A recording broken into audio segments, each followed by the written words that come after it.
We have been lied to about the origins of human civilization, not by accident, not by ignorance, but by design. The evidence of pre-Egyptian technology exists, advanced, undeniable, and deliberately hidden from public view. Entire careers have been destroyed to keep this truth buried. Institutions have gone to extraordinary lengths to ensure you never see what they've seen. But today, that changes, because the suppression is cracking, and what emerges from the shadows will force you to question everything you thought you knew about human history. In 2008, a team of independent researchers made a discovery that should have shattered everything we believed about ancient Egypt. Deep within a remote excavation site, hidden beneath layers of sand and stone that had remained untouched for millennia, they uncovered an artifact that didn't belong to any known Egyptian dynasty. It wasn't crude, it wasn't primitive, it was impossibly sophisticated, almost unnaturally so. The object was a precision-engineered component unlike anything archaeologists had ever encountered in that region. It was so finely crafted that modern engineers, when shown photographs, couldn't immediately explain how it was created with the tools that supposedly existed in ancient times. The tolerances were exact, measured in fractions of millimeters. The metallurgy was advanced, showing evidence of alloys that shouldn't have been possible without industrial-scale production. The craftsmanship was flawless. Everything about it screamed one undeniable truth. Whoever made this understood technology we didn't think existed for thousands of years. Whoever created this object possessed knowledge that rivaled modern engineering capabilities. The research team was electrified. They knew what they had found. They understood the implications. This wasn't just another pottery shard or burial artifact. This was a game changer. This was the kind of discovery that rewrites history books, that forces universities to completely restructure their curricula, that fundamentally alters humanity's understanding of its own past. They documented everything meticulously: photographs, measurements, chemical analysis. They brought in specialists from around the world. Metallurgists examined the composition. Engineers analyzed the construction methods. Historians cross-referenced the findings with every known text about ancient Egypt. The evidence was overwhelming, undeniable, irrefutable. But here's where the story takes a dark turn. A turn that would set off a chain of events neither they nor the world was prepared for. Within weeks of their initial discovery, pressure began mounting. Not from skeptics questioning their methodology, not from rival researchers challenging their conclusions. The pressure came from above, from institutions, from people with power and resources far beyond what an independent research team could muster. Academic journals that had initially shown interest in publishing their findings suddenly rejected their papers. Not because of flawed research, not because of methodological errors.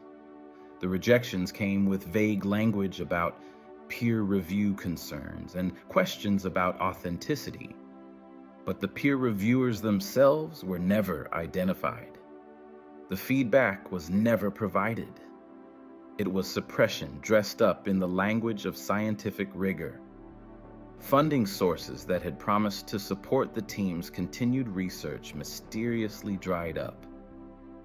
Grants that were supposedly guaranteed were suddenly withdrawn.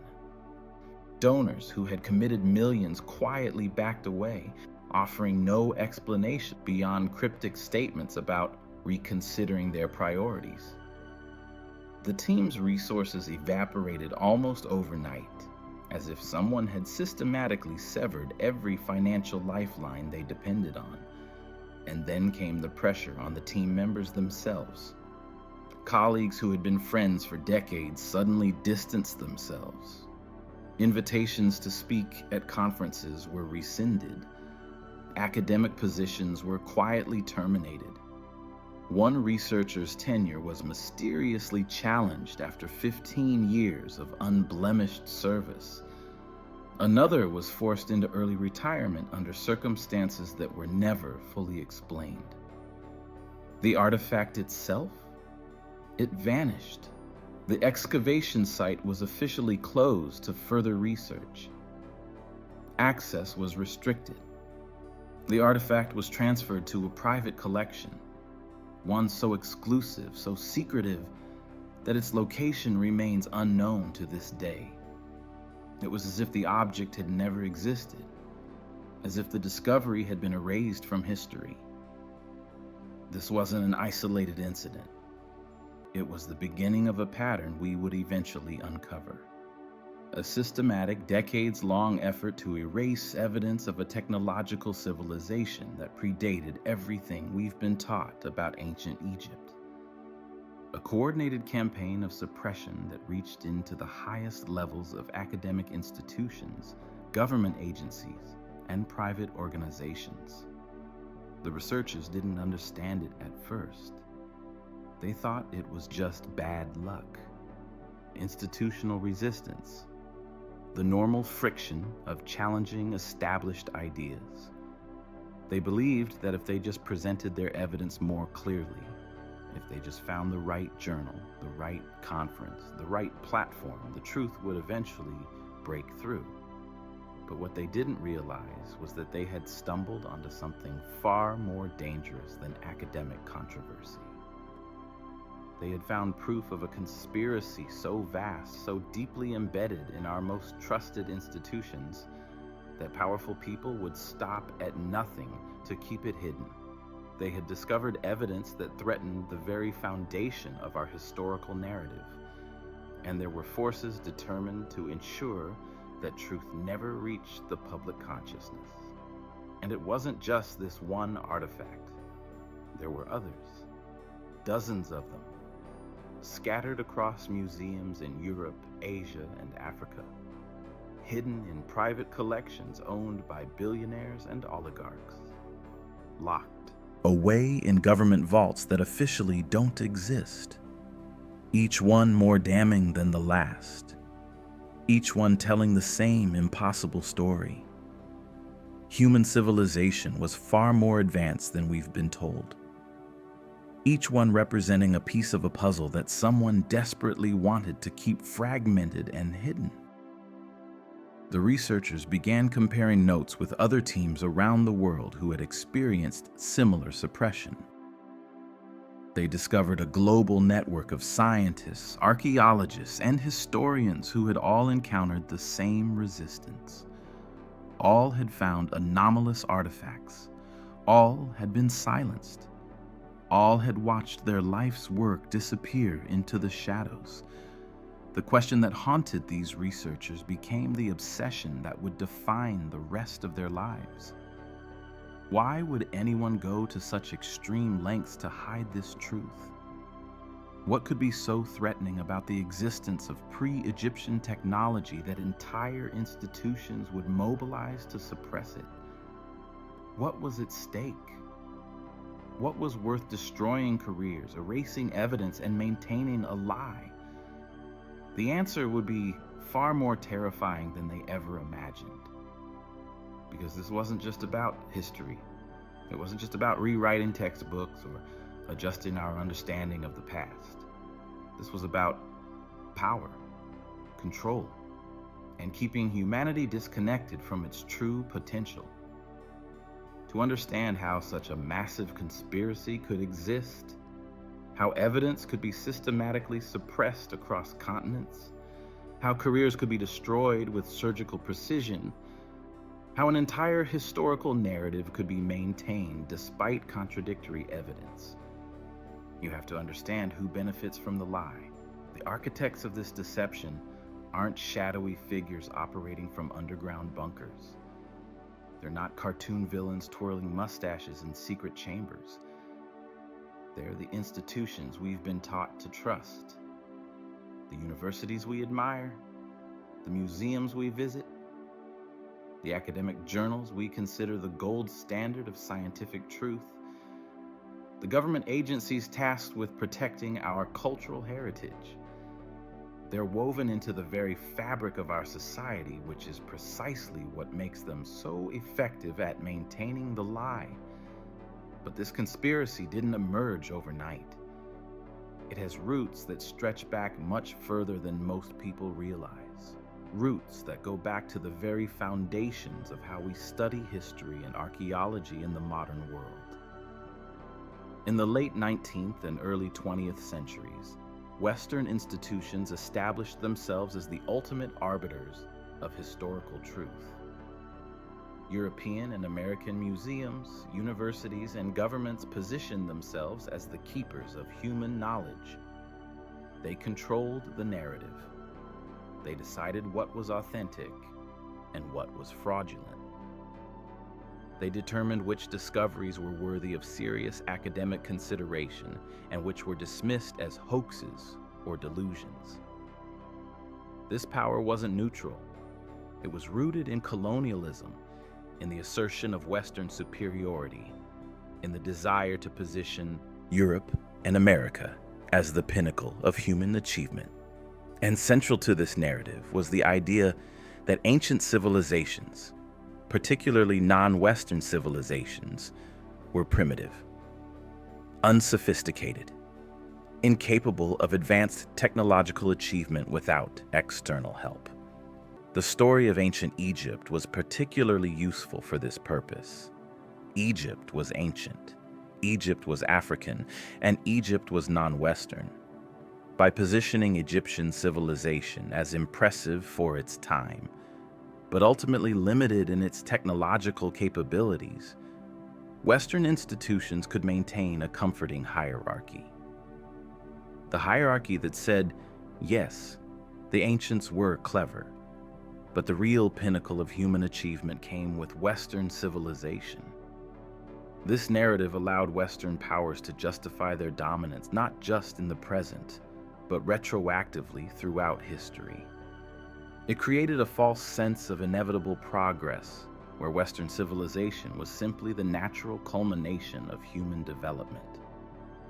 Any evidence that contradicted this narrative had to be suppressed, not because it was false, but because it was inconvenient, because it threatened the carefully constructed story that justified Western dominance and positioned European and American institutions as the rightful custodians of human knowledge.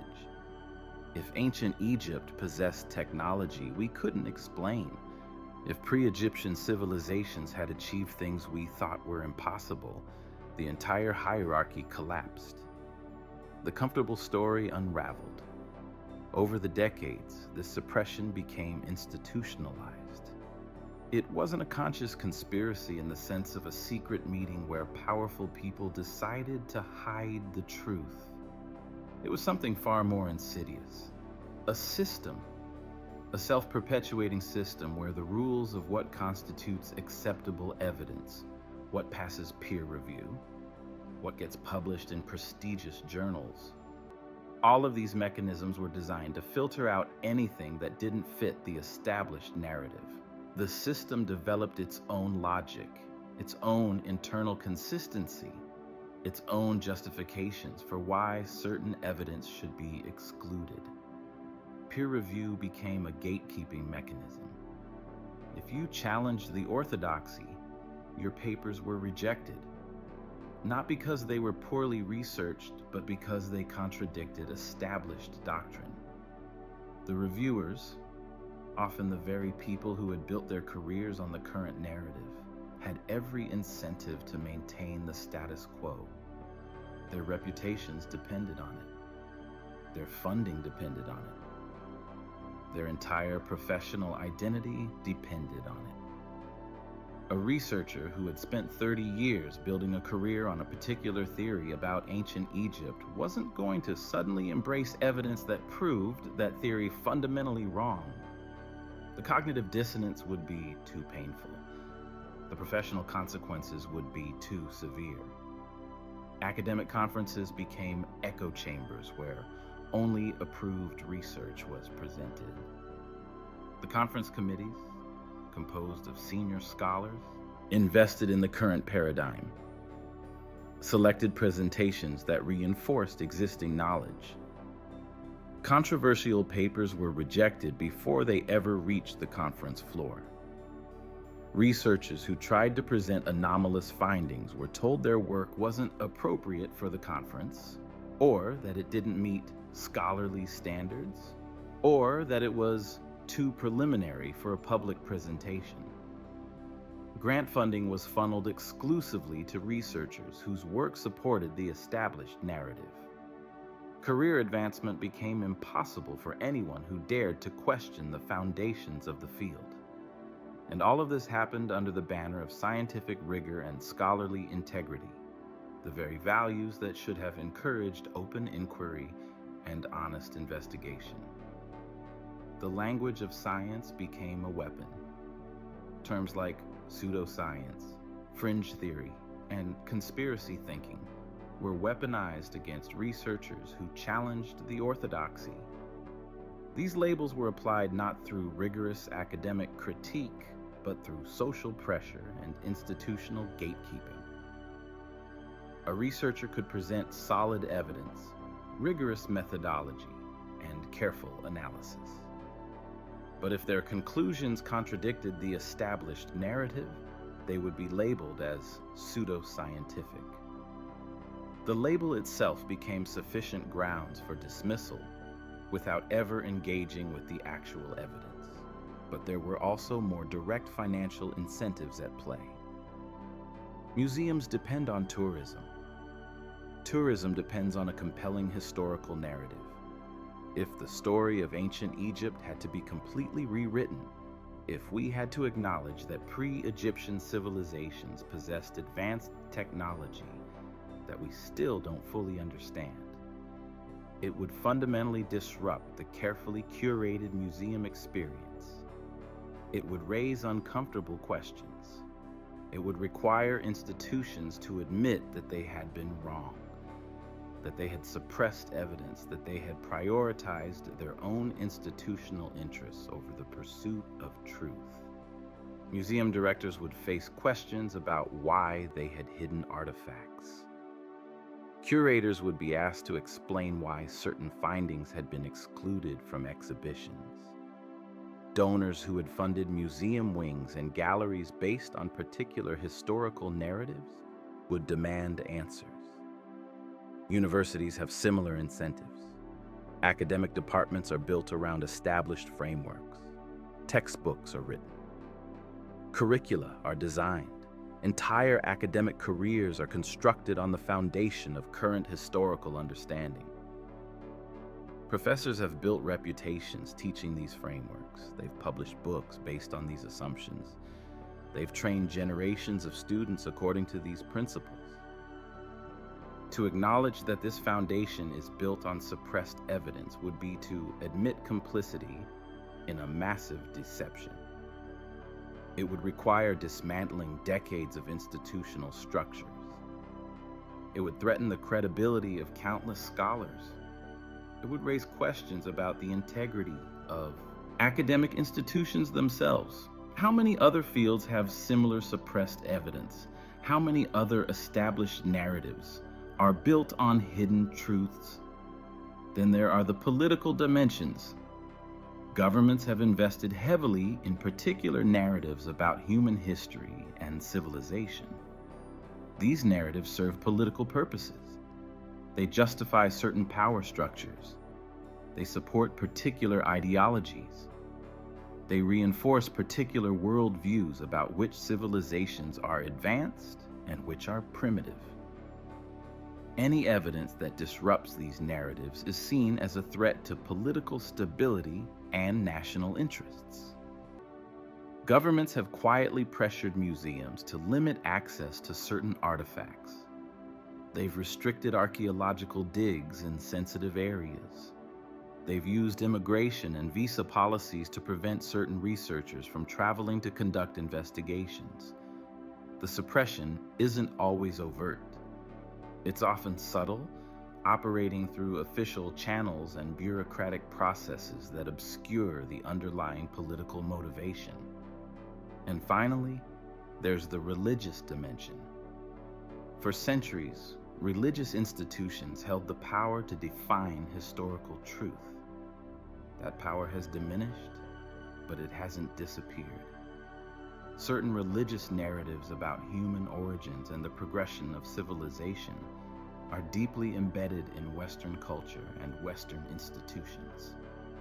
Evidence that contradicts these narratives, evidence that suggests advanced pre-human civilizations or technological capabilities that shouldn't exist according to accepted timelines, can be seen as threatening to religious authority and religious truth claims.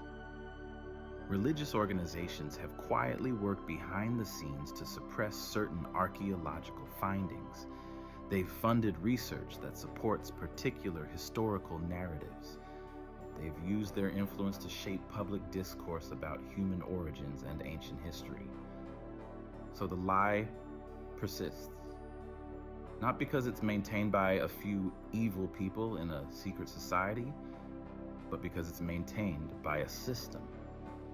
A system where thousands of people, most of them acting with good intentions, most of them genuinely believing they're upholding scientific standards and historical accuracy, are actually participating in the suppression of truth. They're not consciously lying. They're not deliberately deceiving. They're simply operating within a system that filters information, that rewards conformity, that punishes dissent, and that has convinced them that the established narrative is correct. Researchers who discover anomalous artifacts face pressure from their institutions. They're told their findings don't fit the accepted framework. They're encouraged to reconsider their conclusions. They're warned that pursuing this line of research will damage their careers. Senior colleagues, sometimes mentors, pull them aside and explain in hushed tones that this path leads nowhere but professional destruction. They're offered alternatives. Reframe. Your findings present them in a way that doesn't challenge the established narrative. Focus on less controversial aspects of your research. And most people faced with such pressure back down. They have families to support, mortgages to pay, reputations to protect, retirement plans that depend on maintaining their academic standing. The cost of truth-telling is simply too high. The few who refuse to back down face systematic destruction. Their funding is cut. Their papers are rejected. Their colleagues distance themselves. They're labeled as fringe researchers, conspiracy theorists, attention seekers. Their credibility is destroyed, not through rigorous academic debate, but through character assassination and institutional isolation. Rumors circulate about their mental stability. Questions are raised about their methodology, not through peer review, but through informal channels and whisper campaigns. They find themselves excluded from conferences, denied access to research facilities, unable to publish in mainstream journals. Their careers are systematically dismantled, and the message is sent loud and clear to other researchers. This is what happens if you challenge the orthodoxy. And the evidence? It disappears into private collections. It's locked away in museum basements, officially under study, but never actually studied. It's destroyed, sometimes deliberately, sometimes through convenient accidents or misfilings. It's hidden in plain sight, cataloged in such obscure ways that no one can find it. The artifact exists, but it's been made invisible. Museum records are reorganized, and certain items are lost in the shuffle. Archaeological reports are filed away in archives that are deliberately difficult to access. Digital databases are maintained in ways that make certain entries nearly impossible to locate. The evidence is there, but it's been effectively hidden from public view and academic scrutiny. This is how the lie is maintained, not through force or coercion, but through the subtle mechanisms of institutional power, through incentive structures that reward conformity and punish dissent, through systems designed to filter out inconvenient truths and maintain comfortable narratives, through the careful deployment of language and labels that delegitimize alternative perspectives, through the strategic control of access to evidence and research funding, through the creation of professional consequences for those who dare to question the established order. And the most brilliant part of this system? It's self-perpetuating. Each generation of scholars is trained within the existing framework. They learn to see the world through the lens of accepted doctrine. They internalize the standards of what constitutes acceptable evidence. They become gatekeepers themselves, ensuring that the next generation of researchers also conforms to the established narrative. They genuinely believe they're protecting the integrity of their field. They see themselves as defenders of scientific rigor. They don't realize they're actually perpetuating a lie. Or if they do realize it, the institutional pressures are too great to resist. The system is so effective because it doesn't require conscious coordination. There's no central authority directing the suppression. There's no shadowy council making decisions about what evidence to hide. Instead, the system operates through the natural incentives and pressures that exist within academic and institutional structures. Researchers want to publish. They want funding. They want career advancement. Universities want prestige. They want donor support. They want positive media coverage. Museums want visitors. They want donations. Governments want stability. They want to maintain their preferred historical narratives. And all of these incentives naturally align to suppress evidence that contradicts the established order. But systems, no matter how powerful, have vulnerabilities. And the architects of this lie made a critical mistake. They underestimated the determination of those who had glimpsed the truth. They didn't anticipate that some people would refuse to be silenced no matter the cost. They didn't expect that the evidence, suppressed and hidden as it was, would eventually begin to surface in ways they couldn't control. They didn't account for the internet, for independent researchers, for the democratization of information. They didn't foresee a world where suppressed evidence could be shared globally in seconds, where alternative narratives could reach millions of people, where the gatekeeper's power could be circumvented. The cracks in the system were beginning to show, and what would emerge from those cracks would shake the foundations of everything we thought we knew about human history.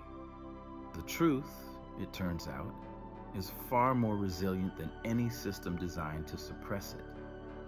And once the first crack appears, the entire structure begins to crumble.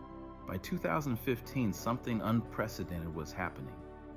The researchers who had been silenced, isolated, and driven to the margins of academia were finding each other. Not through official channels, not through academic conferences or peer-reviewed journals. They were connecting through encrypted emails, private forums, and clandestine meetings. They were comparing notes. They were sharing evidence. And they were discovering that what they thought were isolated incidents were actually part of a coordinated global pattern. Dr. Elena Vasquez was one of the first to recognize the larger picture. A brilliant archaeologist from Argentina with decades of experience in the field, she had made her own anomalous discovery in 2003, a set of precisely machined stone artifacts that predated any known civilization in South America by thousands of years. When she tried to publish her findings, she encountered the same resistance that would become familiar to countless other researchers. Her papers were rejected. Her funding was cut. Her reputation was attacked. But unlike many others, Vasquez didn't give up. She went underground. She continued her research independently, using her own resources and the support of a few trusted colleagues. Over the years, she accumulated evidence. She documented cases of suppression. She tracked the patterns of institutional resistance. And she began to realize that the suppression wasn't random. It was systematic. It was coordinated. In 2014, Vasquez received an encrypted message from a researcher in Egypt named Dr. Karim Hassan. Hassan had discovered something extraordinary in the Valley of the Kings, evidence suggesting that certain tombs had been deliberately sealed and hidden, their contents removed and relocated to unknown locations. Hassan had tried to report his findings through official channels, only to be arrested on trumped-up charges and imprisoned for 6 months. When he was released, he was warned in no uncertain terms: continue this research and you will disappear. Hassan had barely escaped Egypt with his life. He was now living in exile, but he had managed to smuggle out photographs and documentation of his discoveries. When Vasquez saw the evidence, she recognized immediately that it connected to her own findings. The same patterns, the same technological sophistication, the same institutional response. She reached out to Hassan. They began corresponding regularly, sharing research and comparing notes. And through Hassan, Vasquez was introduced to a network of other researchers around the world who had all experienced similar suppression. There was Dr. James Mitchell in England, who had discovered anomalous artifacts in the British Museum's restricted collection. There was Dr. Yuki Tanaka in Japan, who had uncovered evidence of advanced pre-Jomon civilization. There was Dr. Amara Okafor in Nigeria, who had found sophisticated metallurgical evidence in West Africa that contradicted accepted timelines. One by one, they found each other. Some had been searching for years. Some had only recently begun to suspect that their suppression was part of something larger. But as they connected and compared their experiences, a clear picture emerged. There was a global network of institutions and individuals working to suppress evidence of advanced prehistorical civilizations. The network included obvious players: major museums, prestigious universities, government agencies. But it also included less obvious participants: private collectors who had acquired artifacts specifically to keep them out of public view, wealthy individuals with vested interests in maintaining particular historical narratives, religious organizations that saw certain discoveries as threatening to their theological frameworks. Even some governments had covert programs dedicated to acquiring and suppressing anomalous artifacts. What was particularly disturbing was the coordination. These institutions weren't acting independently. They were communicating with each other. They were sharing information about which researchers were becoming problems. They were coordinating their suppression efforts. When a researcher in one country was being silenced, researchers in other countries would report similar pressure being applied to them at almost exactly the same time. It was as if there was a central authority directing the global suppression effort. By 2016, the network of suppressed researchers had grown to include over 200 individuals across 6 continents. They had established secure communication channels. They had created encrypted databases to store evidence. They had begun compiling comprehensive documentation of the suppression efforts. And they had made a collective decision. They would no longer wait for permission from academic institutions to share their findings. They would go public. But before they could act on this decision, something happened that changed everything. In March 2016, Dr. David Chen, a prominent archaeologist at MIT who had been sympathetic to the suppressed researchers' cause, was found dead in his apartment. The official cause of death was listed as suicide by overdose, but the circumstances were suspicious. Chen had been in excellent mental health. He had no history of depression or substance abuse. And most tellingly, he'd been in the process of preparing a major publication that would have presented comprehensive evidence of the suppression network. Chen's death sent shockwaves through the research community. It was a clear message.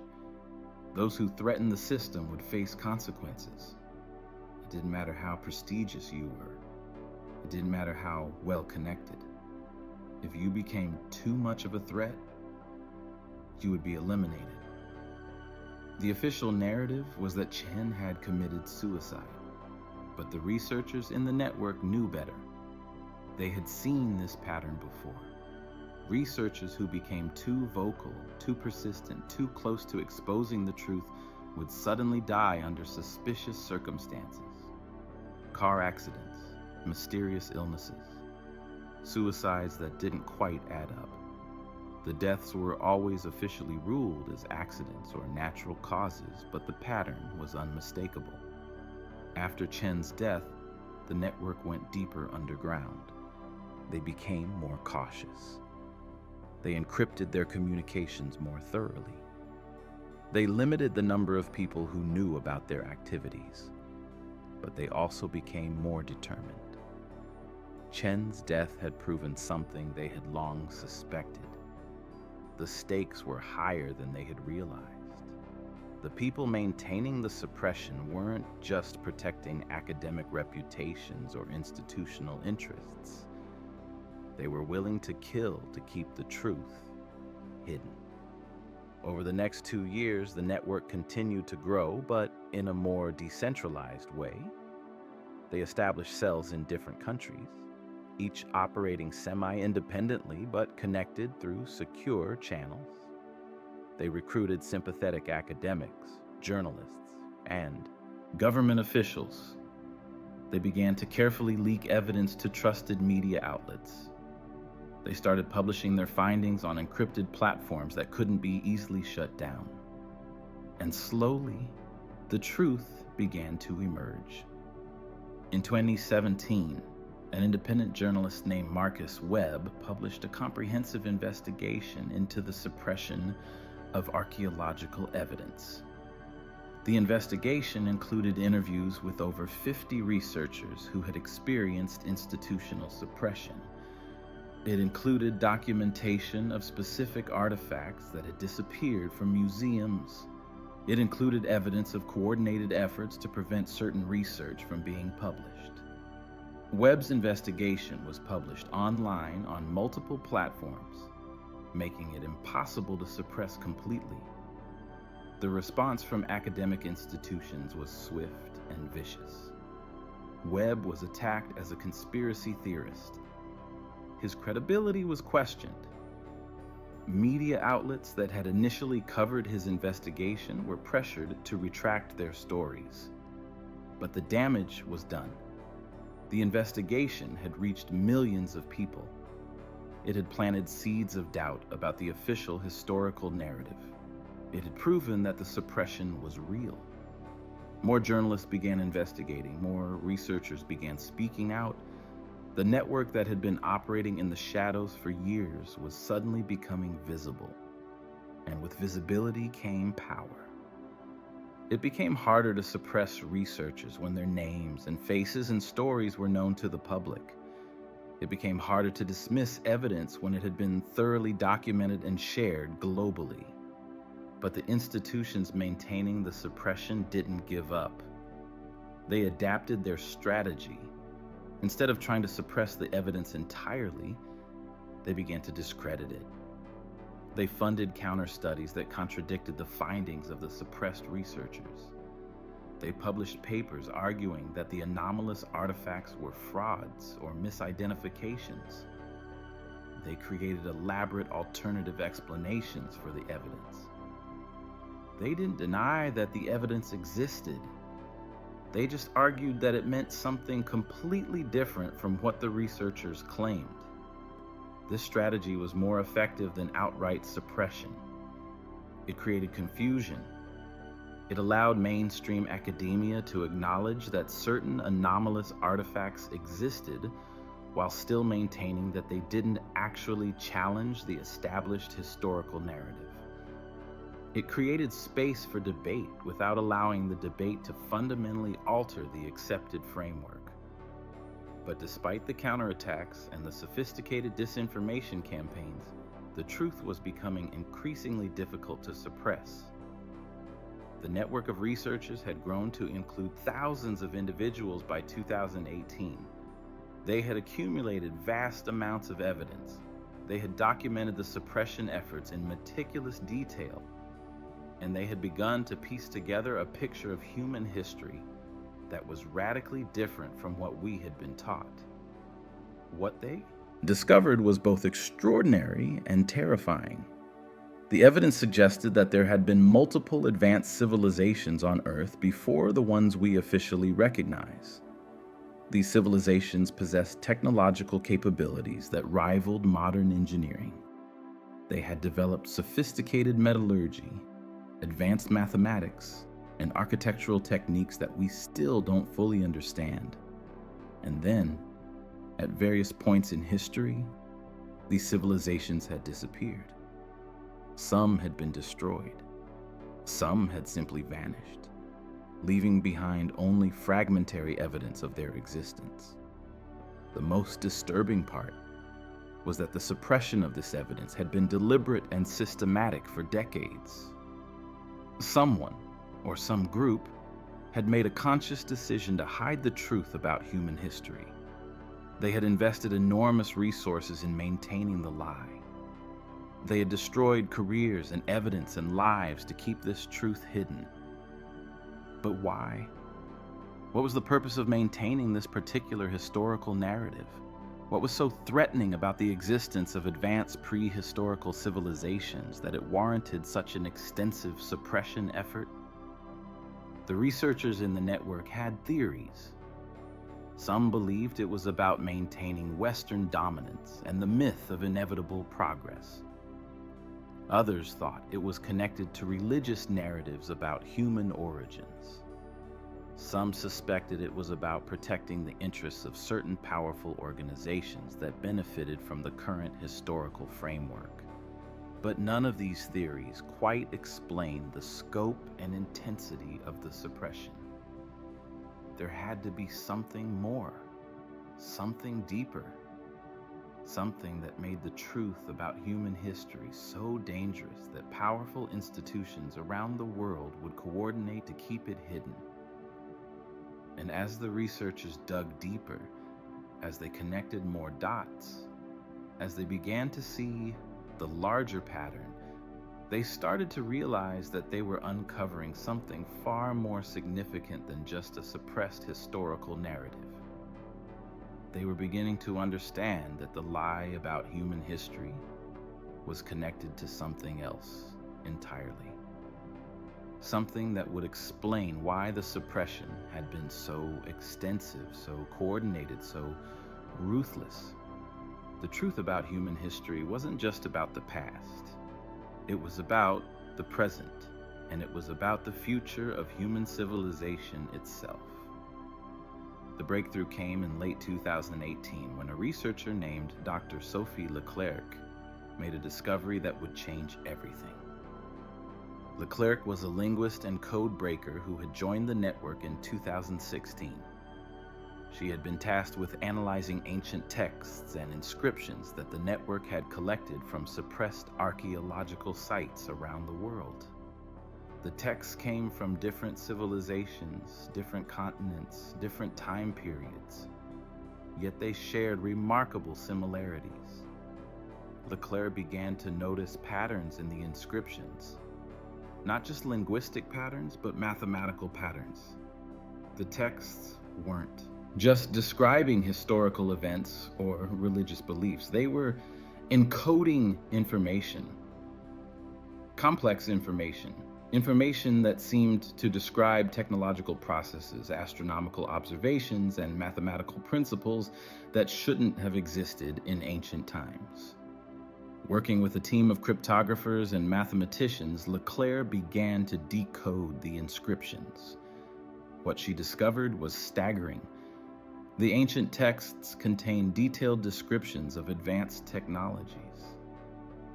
They described methods for working with materials at the atomic level. They contained mathematical formulas that matched modern physics equations. They described astronomical phenomena with precision that required telescopic observation. But most significantly, the texts contained warnings. Repeated urgent warnings about something called the cycle.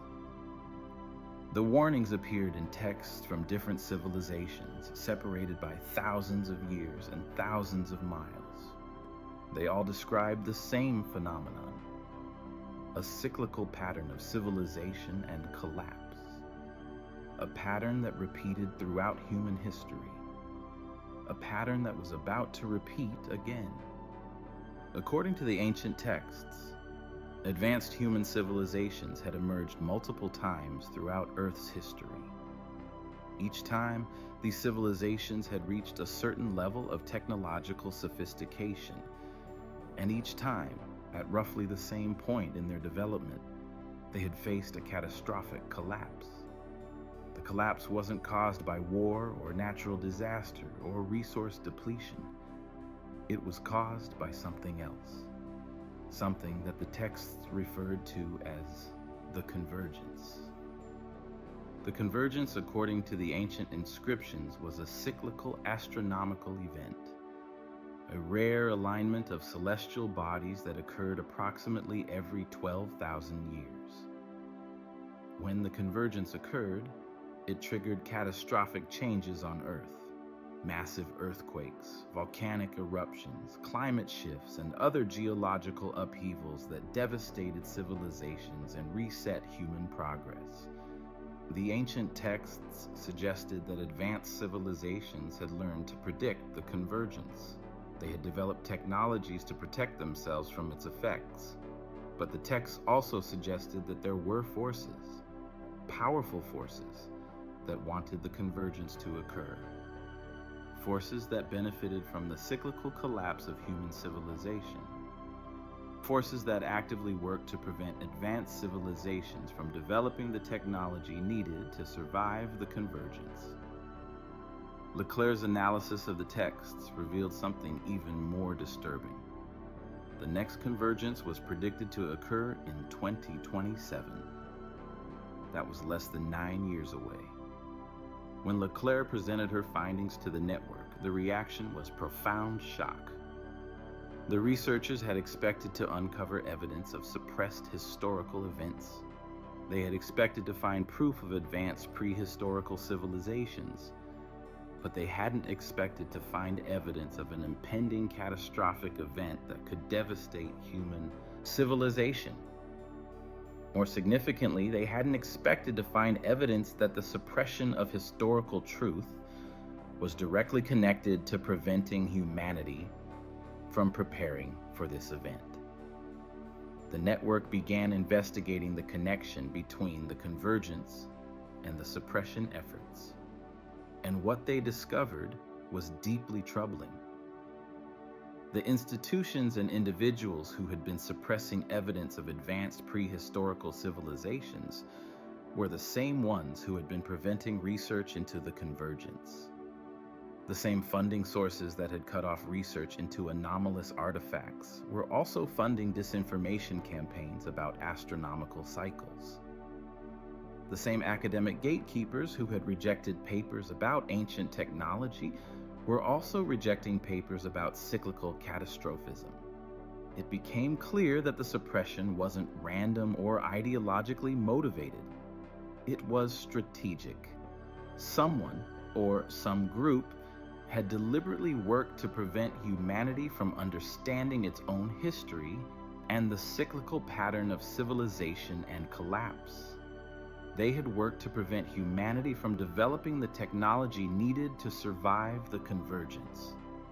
They had worked to ensure that when the convergence occurred, human civilization would be unprepared and vulnerable. But why? What possible motivation could there be for deliberately sabotaging human civilization? The answer came from an unexpected source. In January 2019, a former CIA operative named James Caldwell reached out to the network. Caldwell had spent 30 years in intelligence work, and he had been involved in some of the suppression efforts himself, though he hadn't fully understood what he was suppressing at the time. Now, in retirement and racked with guilt, he wanted to tell the truth. According to Caldwell, the suppression efforts weren't coordinated by any single government or institution. They were coordinated by something far older and far more powerful. An organization that had existed for centuries, operating in the shadows, influencing world events from behind the scenes. An organization that Caldwell referred to only as the Architects. The Architects, according to Caldwell, were not human.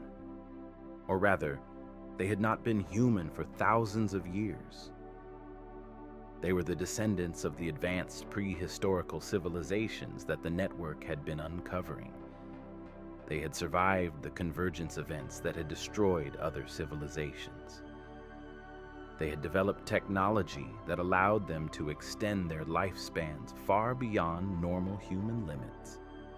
And they had been guiding human civilization for millennia, ensuring that humanity never developed the knowledge or technology to survive the convergence independently. Caldwell's claim seemed impossible, but he provided evidence. Documents from classified government programs, photographs of artifacts that had been recovered and hidden away, names and locations of individuals who were allegedly part of the Architects network. Most significantly, he provided a recording of a meeting between high-level government officials and representatives of the Architects, discussing the upcoming convergence and strategies for managing the expected population collapse. The network was divided on whether to believe Caldwell. Some researchers thought he was a disinformation agent sent to discredit the network by associating it with outlandish conspiracy theories. Others thought he was genuinely telling the truth but had been subjected to psychological manipulation and couldn't be trusted. But a significant portion of the network believed him, and they began investigating his claims. What they discovered was extraordinary. There was indeed evidence of a secret organization that had been influencing world events for centuries. The organization had different names in different historical periods and different cultures, but the pattern of influence was consistent. They had influenced the development of science and philosophy. They had guided the direction of technological research. They had shaped political movements and wars. And most significantly, they had systematically suppressed any research or knowledge that might allow humanity to prepare for the convergence. The Architects' motivation became clear once the network understood the full picture. The convergence wasn't just a natural astronomical event. It was something that the Architects could control, or at least influence, by ensuring that humanity remained unprepared, by preventing the development of protective technologies, by keeping human civilization fragmented and focused on short-term conflicts rather than long-term survival. The Architects were ensuring that the convergence would cause massive human population collapse. Why would they want this? The answer was both simple and terrifying. Population control. The Earth's resources were finite. The Architects had apparently concluded that human population needed to be periodically reduced to sustainable levels. Rather than allowing humanity to develop technology that would allow unlimited population growth and expansion, they had decided to engineer periodic collapses. The convergence events provided a natural mechanism for this. By ensuring that human civilization was unprepared for each convergence, the architects could guarantee that billions of people would die, and human civilization would be reset to a more sustainable level. This had been happening for thousands of years. Advanced civilizations would emerge. They would develop technology and knowledge. But before they could develop the technology to survive the convergence, the architects would suppress that knowledge and ensure the civilization's collapse. Then, thousands of years later, a new civilization would emerge, and the cycle would repeat. And now, with the convergence predicted for 2027, the network understood that they were at a critical juncture in human history. Either humanity would develop the technology to survive the convergence independently, or humanity would face another catastrophic collapse. And the architects would do everything in their power to ensure the latter. The network made a decision. They would go public with everything. They would release all of their evidence simultaneously across multiple platforms, making it impossible to suppress. They would tell the world about the suppressed history of human civilization. They would warn humanity about the convergence, and they would call for a global effort to develop the technology needed to survive it. But they knew that the architects would not allow this to happen without a fight. They knew that powerful forces would work to discredit them, to suppress their message, to prevent the world from understanding the truth. They knew that some of them would likely die in the effort, but they also knew that the alternative, allowing the convergence to occur while humanity remained unprepared, was unacceptable. In February 2019, the network began executing their plan. Researchers in different countries simultaneously released documents, evidence, and analysis through encrypted channels and independent media outlets. The information spread across the internet at exponential speed. Within hours, millions of people around the world were learning about the suppressed history of human civilization and the impending convergence. The response from governments and institutions was immediate and severe. Internet service providers were pressured to block access to the information. Social media platforms were ordered to remove posts containing the evidence. Journalists who covered the story were arrested or intimidated. But the information had already spread too far to contain. It had reached critical mass. The world was waking up to the truth. And the architects, realizing that their centuries-old plan to maintain control through suppression had failed, were beginning to reveal themselves. They were no longer content to work from the shadows. They were stepping into the light, and they were preparing for a confrontation that would determine the future of human civilization. The stage was set for a conflict unlike anything humanity had ever experienced. A conflict that would pit human civilization against forces that had been manipulating it for thousands of years. A conflict that would determine whether humanity would survive the convergence, or whether it would face another catastrophic collapse. And the clock was ticking. Less than 8 years remained until 2027. The public revelation of the architect's existence in February 2019 triggered a cascade of events that fundamentally transformed human civilization. Within weeks, governments around the world were forced to acknowledge what they had long known but kept hidden. International summits were hastily convened. Emergency sessions of the United Nations were called. And for the first time in human history, the entire world was united by a single existential threat. But the revelation also brought the architects out of the shadows. They no longer needed to operate through intermediaries and hidden institutions. The suppression had failed. The truth was public. And now, they decided, it was time to negotiate directly with humanity. The first official contact came in March 2019 when a representative of the architects appeared on a live television broadcast watched by over 2 billion people. Her name was given as Dr. Alyssa Thorne, though the network's researchers quickly determined that this was likely a pseudonym. She appeared to be a woman in her late 40s, but intelligence analysis suggested that she was significantly older, possibly several centuries old, based on photographic comparisons with historical records. Thorne's message was surprisingly candid. She confirmed everything that the network had discovered. She acknowledged that the architects had been guiding human civilization for thousands of years. She confirmed that the convergence was real and would occur in 2027. And she explained with chilling clarity why the architects had done what they had done. Humanity has always been a problem, Thorne said, speaking directly to the camera with an unsettling calm. You breed exponentially. You consume resources at an unsustainable rate. You destroy your environment. You wage wars against each other. Left to your own devices, you would destroy yourselves and render this planet uninhabitable within a few generations. The convergence provides a natural mechanism for population control. Every 12,000 years, the cycle resets.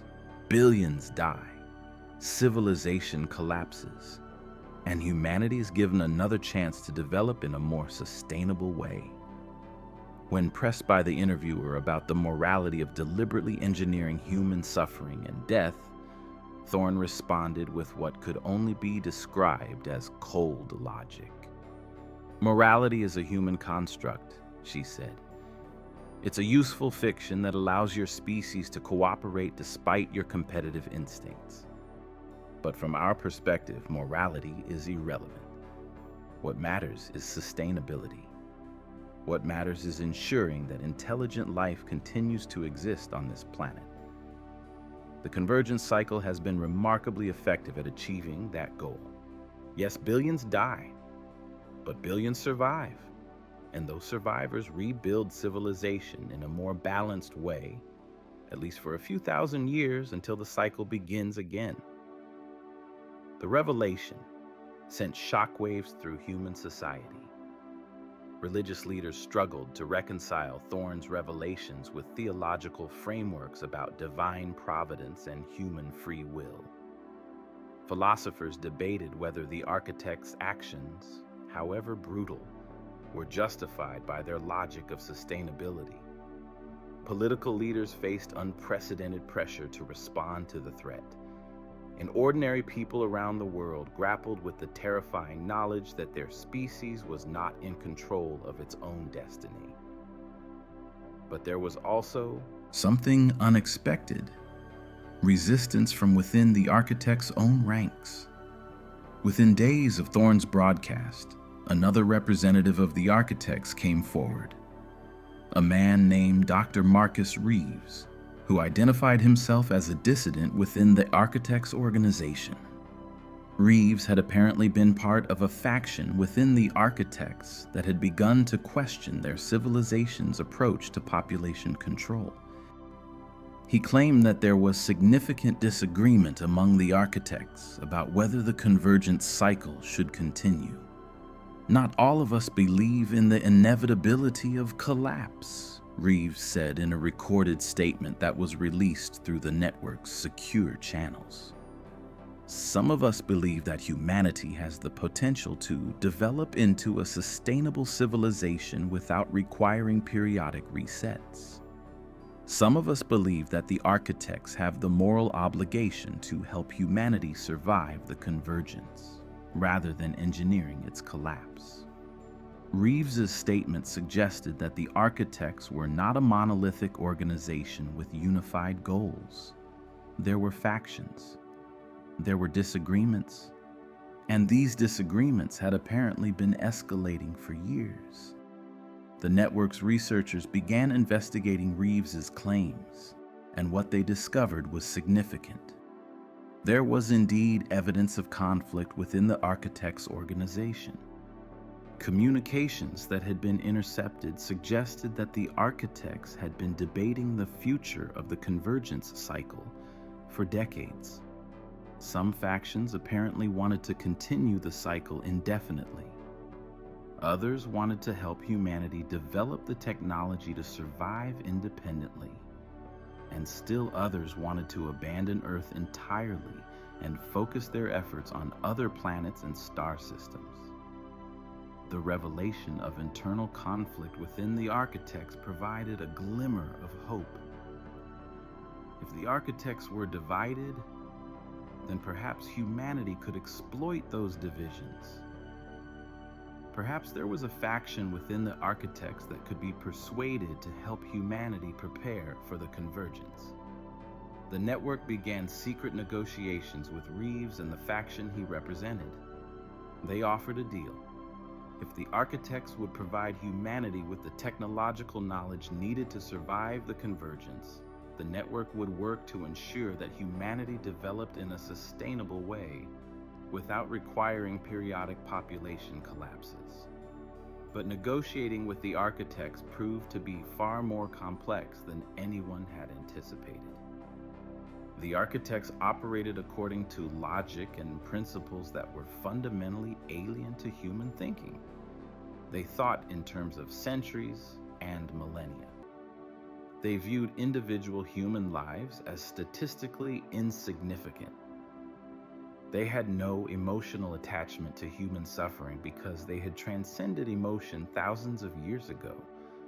Moreover, there were practical complications.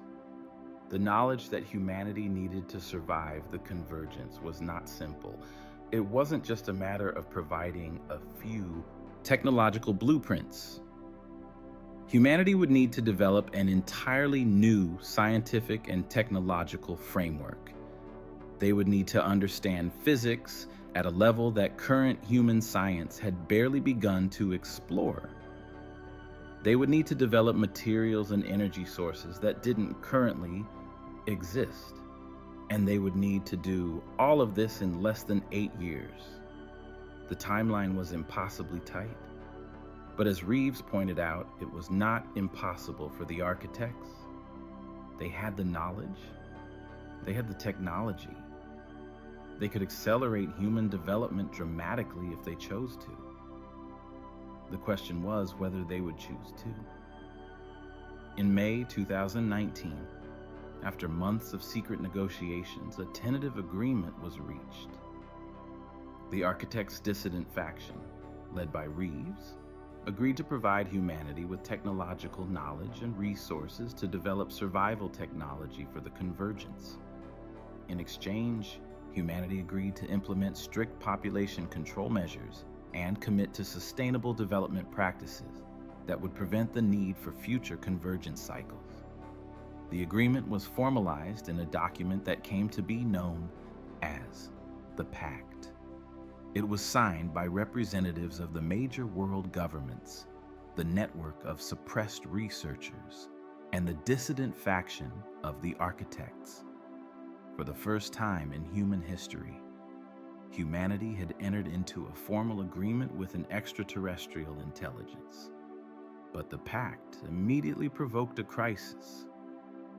The mainstream faction of the architects, led by Thorne, rejected the agreement entirely. They saw it as a betrayal of the architects' fundamental principles. They argued that allowing humanity to survive the convergence without population collapse would lead to unsustainable growth and eventual environmental catastrophe. They threatened to actively sabotage humanity's efforts to develop survival technology. What followed was a period of extraordinary tension. The world watched as two factions of the architects engaged in what amounted to a proxy war, using human proxies and human institutions as their battleground. The dissident faction worked to accelerate human technological development. the mainstream faction worked to slow it down and maintain control over critical research.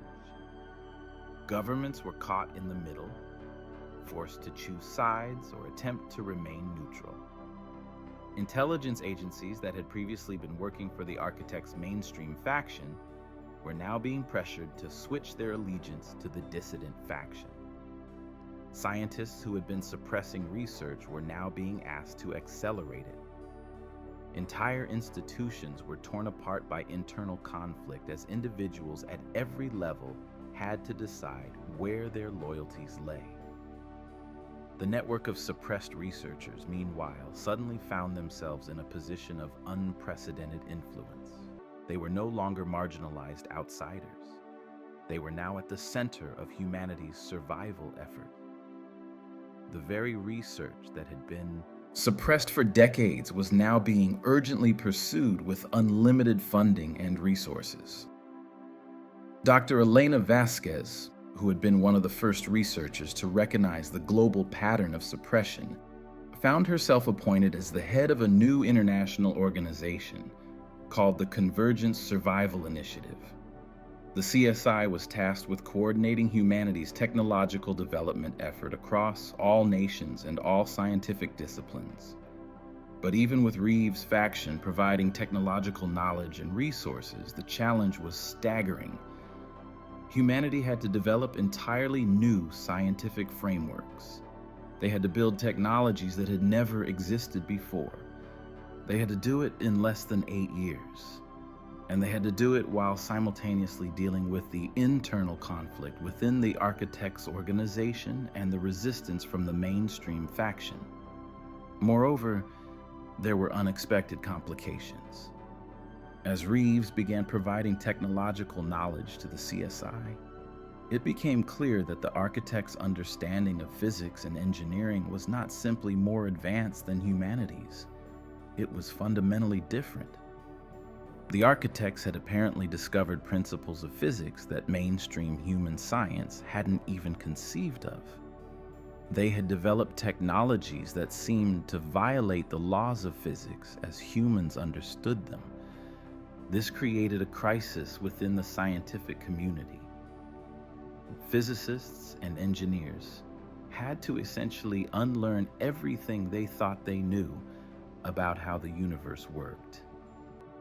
They had to develop entirely new mathematical frameworks to understand the architect's technological principles. Some scientists embraced the challenge with enthusiasm. Others rejected it entirely, clinging to the old paradigms and refusing to accept that their fundamental understanding of reality was incomplete. The resistance from within the scientific community became a significant obstacle to humanity's survival effort. Respected scientists published papers arguing that the architect's technological knowledge was fundamentally incompatible with human physics. They claimed that attempting to implement the architect's technology would lead to catastrophic accidents. They warned that humanity was being manipulated and deceived.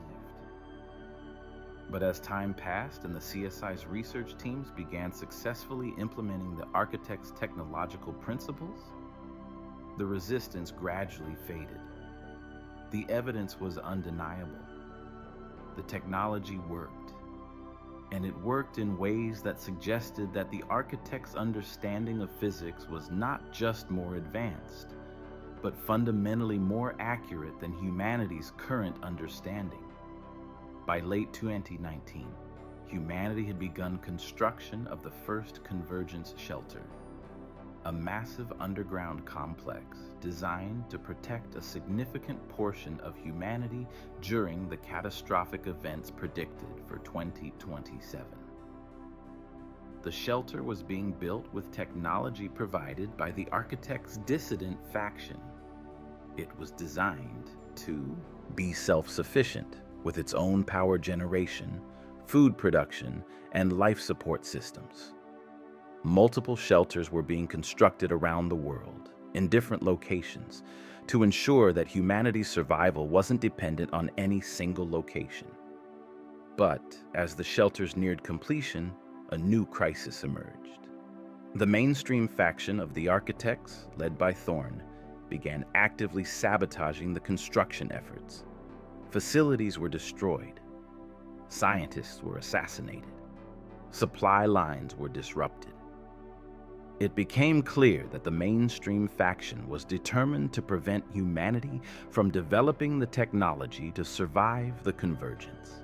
The conflict between the two factions of the architects was escalating, and humanity was caught in the middle, fighting for its survival against forces that were far more powerful and far more advanced than anything human civilization had ever encountered. The clock continued to tick toward 2027, and the question that haunted every human being on the planet became increasingly urgent. Would humanity survive the convergence, or would the architects succeed in engineering another catastrophic collapse? The years between 2019 and 2027 were unlike anything humanity had ever experienced. The world underwent a transformation so profound and so rapid that historians would later struggle to adequately describe it. In less than a decade, human civilization was fundamentally restructured around a single overriding goal: survival of the convergence. The first major shift was economic. Traditional capitalism, with its emphasis on endless growth and consumption, was abandoned as incompatible with the survival imperative. Governments implemented strict resource rationing systems. Production was redirected entirely toward the construction of convergence shelters and the development of survival technology. Consumer goods became scarce. Luxury items disappeared entirely. The global economy essentially froze in a state of controlled austerity, with all resources directed toward humanity's survival effort. This economic transformation was accompanied by unprecedented political consolidation. National governments, which had jealously guarded their sovereignty for centuries, began to surrender power to newly created international bodies. The United Nations was restructured and given real enforcement authority. A Global Convergence Council was established, composed of representatives from every nation, with the authority to coordinate humanity's survival effort and enforce compliance with survival protocols.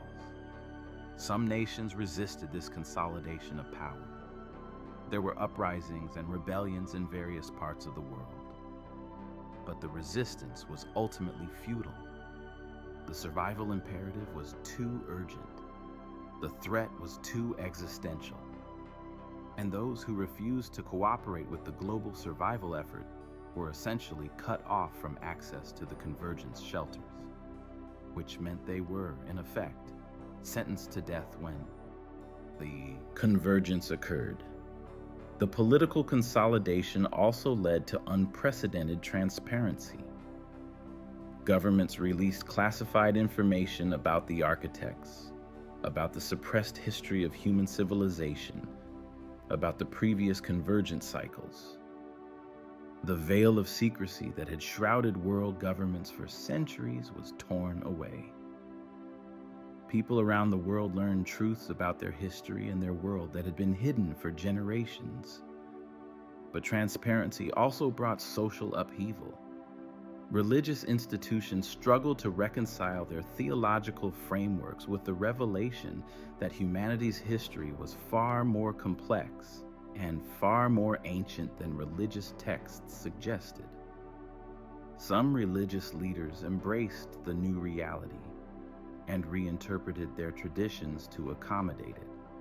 Others rejected it entirely and went underground, forming separatist communities that refused to participate in the global survival effort. The most significant social transformation, however, was psychological.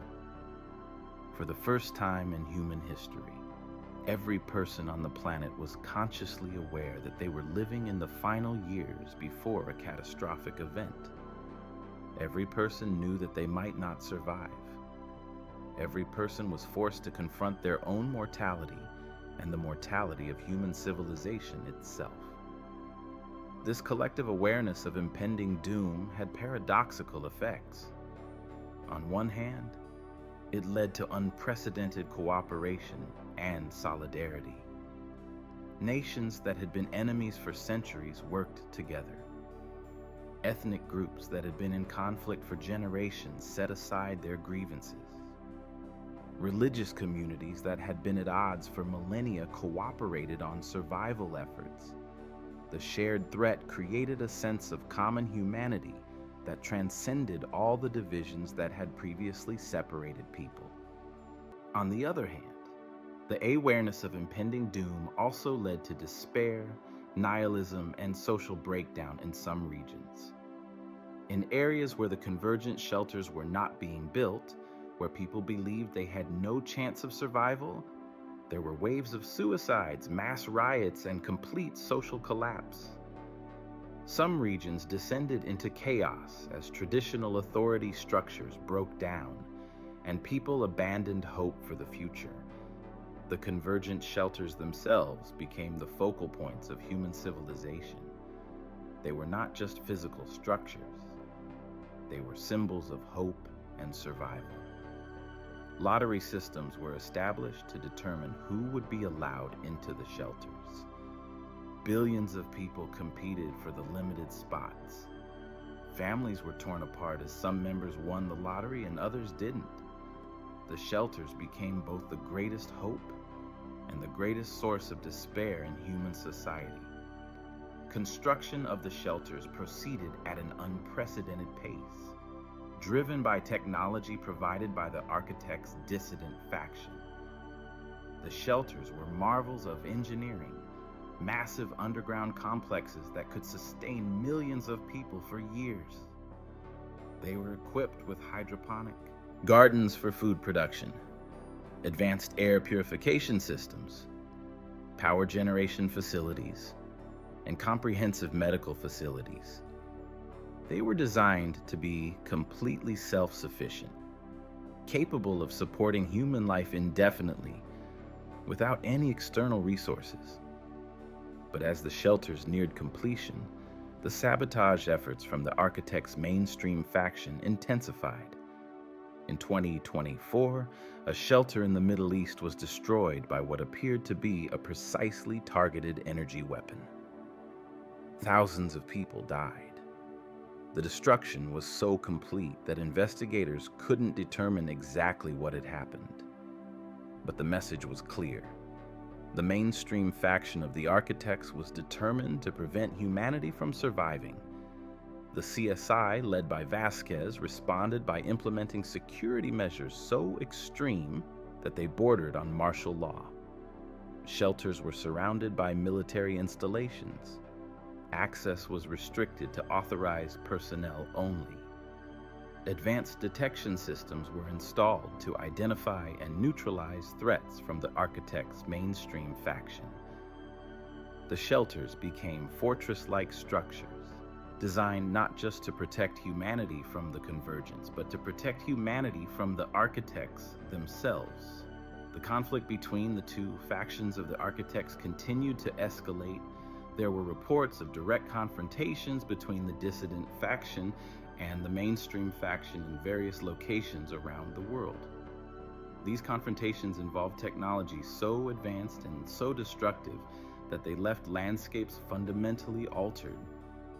Mountains were flattened, valleys were created, entire regions were rendered uninhabitable by the energy weapons that the architects used. Humanity, caught between the two factions, tried to maintain its neutrality while accepting help from the dissident faction. But neutrality was increasingly impossible. As the conflict between the architects' factions intensified, humanity was forced to take sides. The global military forces were essentially conscripted into service of the dissident faction, helping to defend against sabotage efforts from the mainstream faction. By 2026, with only 1 year remaining before the convergence, the situation had become almost unbearably tense. The shelters were complete and fully operational. Humanity's survival technology had been developed and tested. The dissident faction of the architects had provided everything they had promised, but the mainstream faction was still actively working to sabotage humanity's survival efforts. And then, in a shocking development, Alyssa Thorne, the representative of the architects' mainstream faction, made a public announcement. She revealed that the mainstream faction had discovered something about the convergence that they had previously kept hidden. The convergence was not simply a natural astronomical event. It was something that the architects themselves could control, and the mainstream faction was considering using that control to trigger the convergence early, before humanity had fully prepared. The announcement sent shockwaves through human civilization. If the convergence was triggered early, before the shelters were fully operational and stocked, humanity might not survive. Millions of people would die. But Thorne's announcement suggested that this was exactly what the mainstream faction wanted. In response, the dissident faction of the architects, led by Reeves, made their own shocking revelation. They revealed that they too had the ability to control the convergence. They claimed that they could prevent the convergence from occurring at all, or at least significantly reduce its destructive effects. But they could only do this if humanity agreed to a permanent alliance with the dissident faction and accepted their guidance in restructuring human civilization. Humanity faced an impossible choice: accept the guidance of the dissident faction of the architects, essentially surrendering human autonomy and free will to an alien intelligence, or refuse and risk that the mainstream faction would trigger the convergence early and destroy human civilization. After weeks of intense debate and negotiation, the Global Convergence Council made a decision. They would accept the dissident faction's offer. Humanity would enter into a permanent alliance with the architects' dissident faction.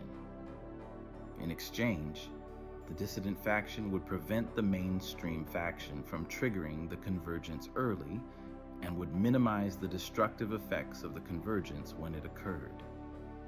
The agreement was formalized in a new document called the Eternal Pact.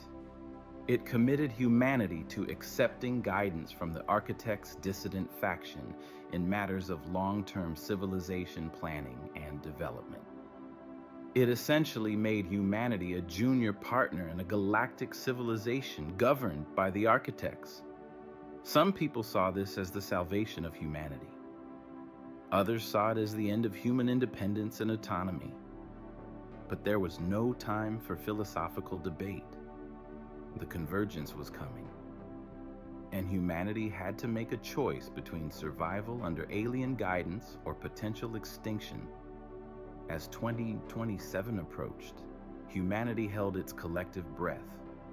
The shelters were fully stocked and operational.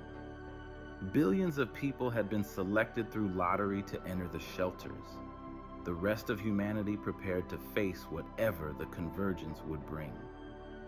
Scientists and engineers worked frantically to complete final preparations. Religious leaders offered prayers and blessings. Parents held their children and tried to comfort them in the face of the unknown. The architects' dissident faction deployed advanced technology around the planet, designed to mitigate the destructive effects of the convergence. The mainstream faction, seeing that their plan to trigger an early convergence had been thwarted, began withdrawing from Earth. But not before leaving behind warnings and threats about what would happen if humanity failed to honor the Eternal Pact. On December 21, 2027, at precisely 3:47 p.m. UTC, the convergence began.